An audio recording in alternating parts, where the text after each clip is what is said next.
Olá, hoje a gente vai mergulhar em um universo que define destinos, que condena culpados e, idealmente, protege inocentes. O mundo da prova no processo penal. Uhum. Como um juiz decide que algo de fato aconteceu.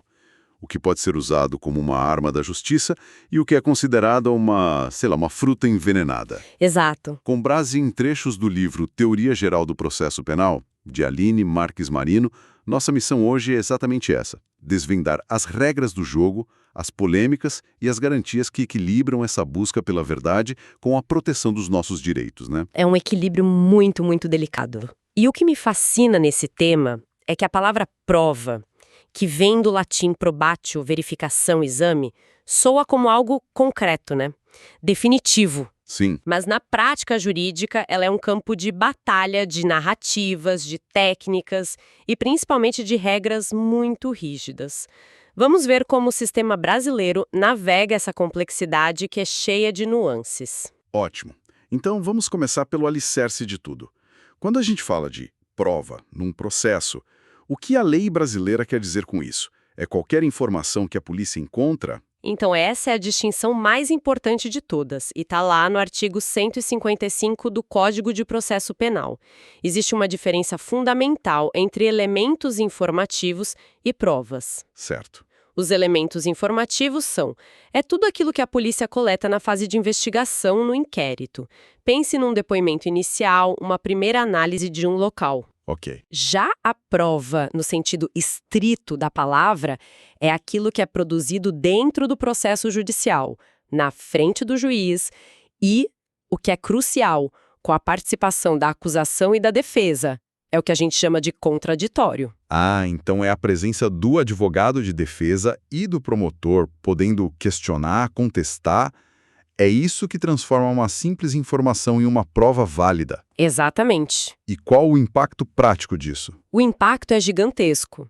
A regra de ouro é que um juiz não pode basear uma condenação exclusivamente nos elementos colhidos lá na investigação. Só nisso. Só nisso.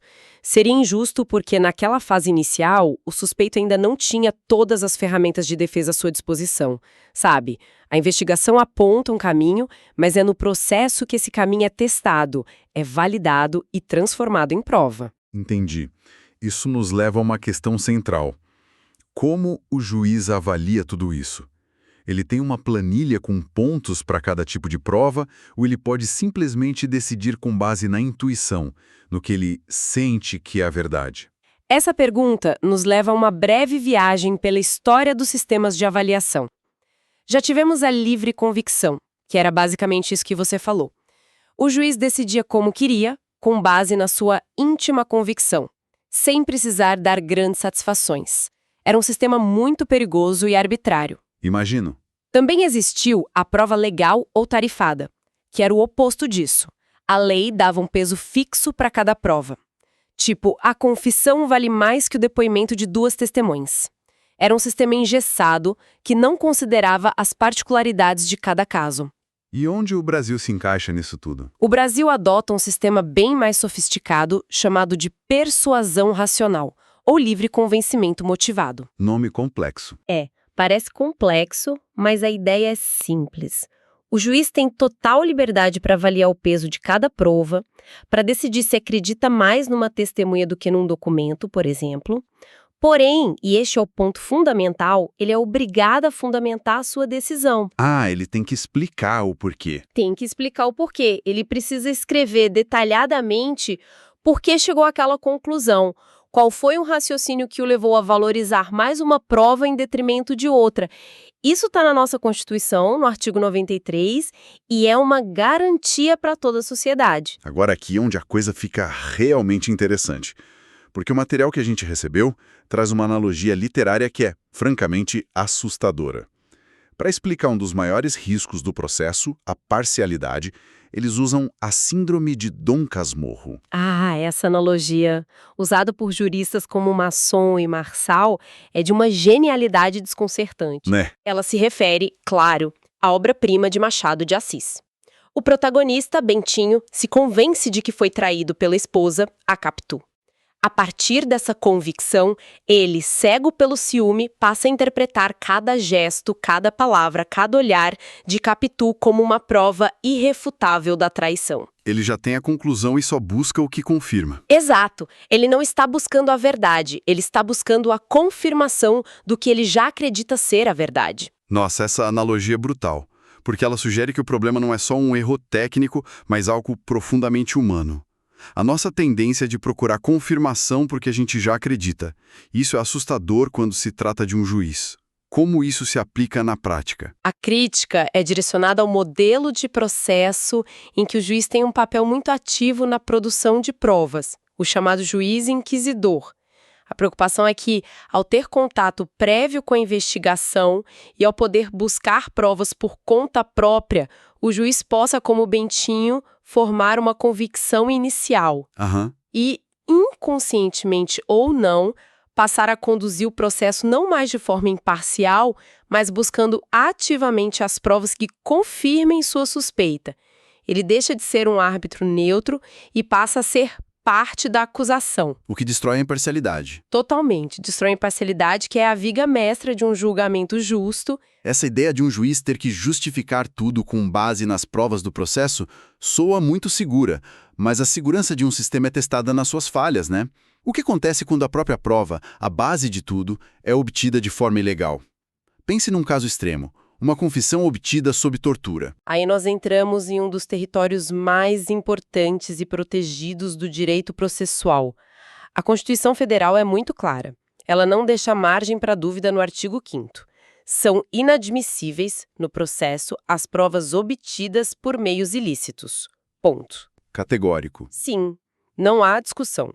O Código de Processo Penal, no artigo 157, reforça isso, e os especialistas costumam separar essas provas inválidas em 2 caixinhas para facilitar o entendimento. E quais seriam essas caixinhas? A primeira é a da prova ilícita, que é a mais grave. Ela ocorre quando a obtenção da prova viola uma regra de direito material, ou seja, um direito fundamental do cidadão. O seu exemplo da tortura é perfeito, pois viola a integridade física.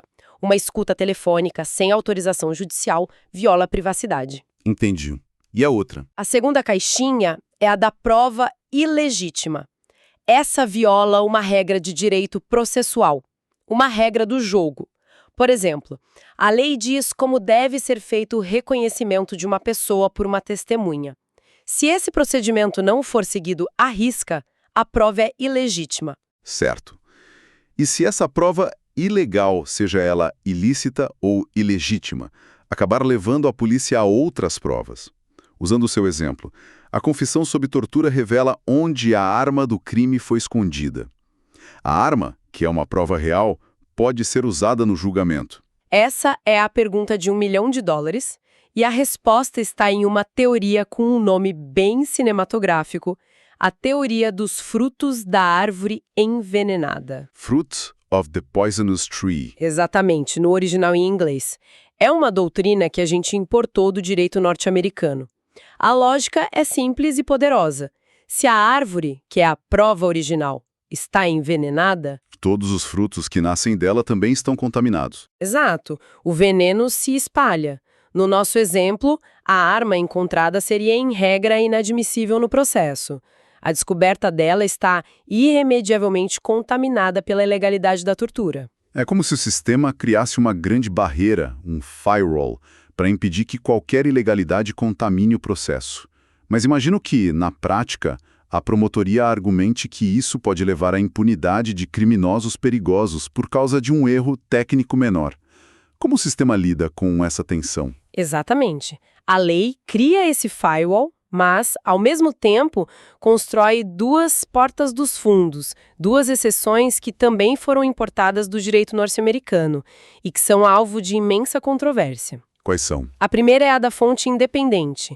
A prova será válida se a acusação conseguir demonstrar que chegaria àquele mesmo resultado por um caminho totalmente diferente, uma fonte de investigação que não tem nenhuma ligação com a prova ilegal. E a segunda porta? É a da descoberta inevitável. Aqui, a ideia é que a prova seria descoberta de qualquer maneira, mais cedo ou mais tarde, por meio de procedimentos de rotina que já estavam em andamento. Ah, entendi. Por exemplo, imagine que a confissão ilegal revelou onde estava um corpo. Mas a polícia já tinha equipes de busca com cães farejadores naquela mesma área e era só uma questão de horas até que o encontrassem. Nesse caso, a prova poderia ser validada. Faz sentido. O problema, e a grande crítica que os estudiosos fazem, é que a lei brasileira misturou um pouco esses dois conceitos na sua redação, o que gera confusão e abre espaço para decisões subjetivas, sabe? E essa discussão não é só teórica. O material menciona um exemplo muito famoso, a Operação Lava Jato. Como essa teoria se aplicou lá? Sim, houve um caso emblemático. Foi apresentada uma notícia-crime ao Supremo Tribunal Federal, o STF, alegando que procuradores da operação teriam obtido provas bancárias na Suíça e em Mônaco por canais informais. Sem seguir os trâmites legais. Exato, sem seguir os tratados de cooperação internacional. A acusação era de que isso seria uma prova ilícita, uma árvore envenenada, e que todas as informações que vieram desses dados também estariam contaminadas. E qual foi a decisão? Aqui entra a complexidade do mundo jurídico. O relator, ministro Celso de Mello, decidiu arquivar o pedido, mas a decisão foi processual. Ele não entrou no mérito para dizer se a prova era legal ou ilegal. Como assim? O argumento dele foi que o Poder Judiciário não pode obrigar o Ministério Público a apresentar uma denúncia, pois isso feriria a autonomia da instituição. Então, na prática, o STF não disse se a prova era válida ou não. Isso não deixa uma ponta solta perigosa para futuros casos? Exatamente, deixa uma ponta solta. A questão central sobre a legalidade daquelas provas específicas não foi decidida naquele momento. Mas o caso é um exemplo perfeito de como essas discussões chegam ao mais alto nível do judiciário e envolvem não apenas a teoria da prova, mas também princípios como a separação de poderes. É um xadrez muito complexo. Certo. Já entendemos o que é prova, como ela é avaliada e o que acontece quando ela é ilegal. Que tal agora a gente fazer um tour rápido pelos diferentes instrumentos que a justiça usa?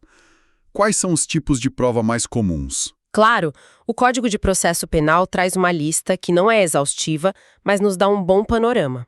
Podemos começar pela prova pericial. A prova técnica. Isso. Ela é fundamental em crimes que deixam vestígios, como um homicídio ou um arrombamento.